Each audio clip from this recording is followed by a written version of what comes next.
zeros are these values of x.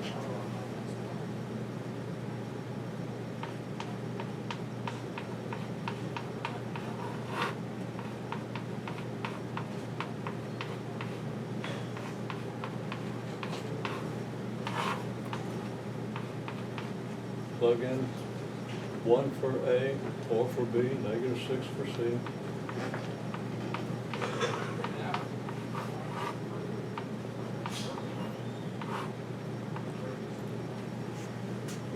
-4 plus or minus the square root of 40 over 2.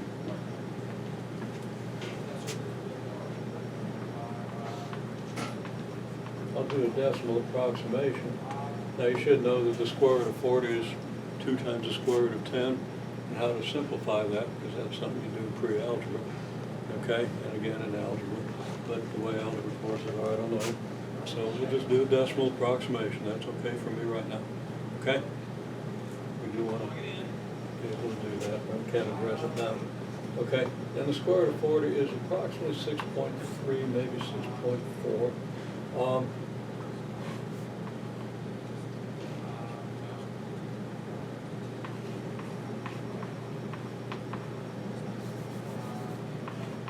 So the zeros are what? Be 2.3 over 2, about 1.15.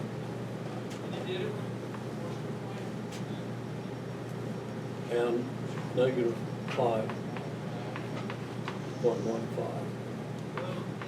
And these are very approximate.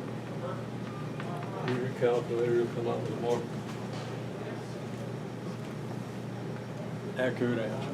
It's still going to be an approximation, because this is going to be an irrational number with no end to it. Okay? Okay, so those are your zeros, and the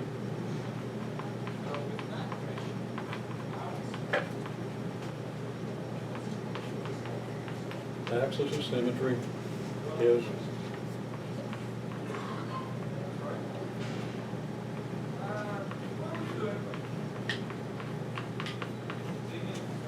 -2. Of course, if I add these numbers, I get -4. Divide that by 2, I get -2, right? It's halfway between these numbers. And on the graph, that tells me that we'll just go from, I'll use -8 and 8, because those numbers are easy to subdivide. You can just keep dividing each interval in half until you get all your units.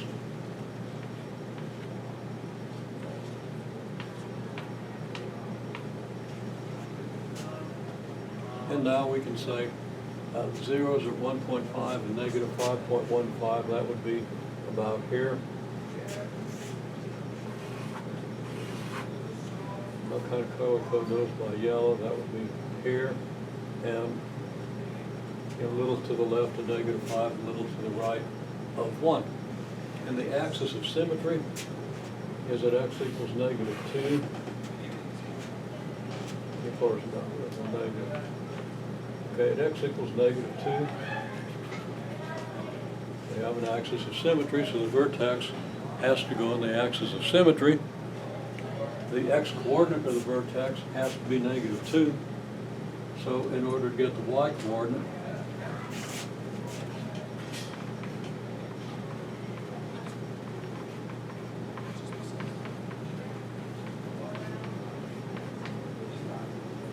we get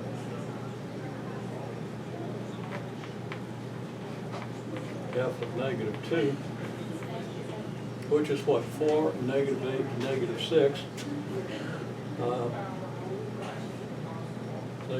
I think. Okay? Because 4 and -8 gives me -4, -6 makes me -10. So, now we know that our y-axis needs to go down to -10. We put that any place we want, depending how far we want to go up. I'm just going to put it here. And then I'll subdivide that. There's -5. And that means, of course, that 5 is here and 10 is here, because 5 units have to have the same spacing. every 5-unit increment. This is the same spacing with the last one. So now we have, I probably should label the -10 over here. So I can sketch the vertex. And then I maybe write the word vertex to get used to the word and reinforce what I did and why I did it. And now I can draw a pretty good parabola. You see how good? I kind of went up too far to the right there.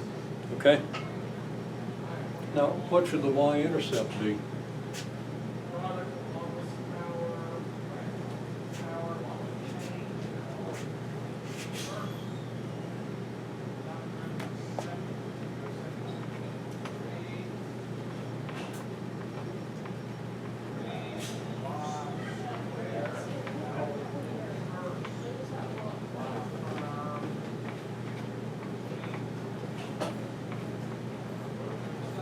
That's a y equals f of 0, because that's the x-coordinate on the y-axis. That should be at -6. So I can tell, I knew that I'd slopped out a little too far to the right here, because if I was to estimate the coordinate of this, it'd be about -8, right? So now I see, well, yeah, if I'd have stayed a little closer, I might have well have gone through something. I'd have been closer to -6, right? Okay, so the y-intercept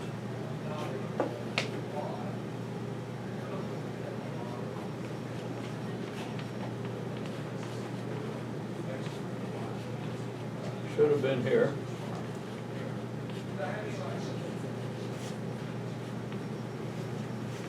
But you can see that if I hadn't made this thing lopsided to the right, it might well have been at least close. Okay? That's the process I ask you to do. Okay? And some of you did it. Some of you did it real well, step by step. Everything looked good. Okay? And if you didn't get it, I assume it's because of the late posting of the assignment. Okay? So just get it for Tuesday. Make sure you've got this. Okay, well, let's see what some of the consequences are.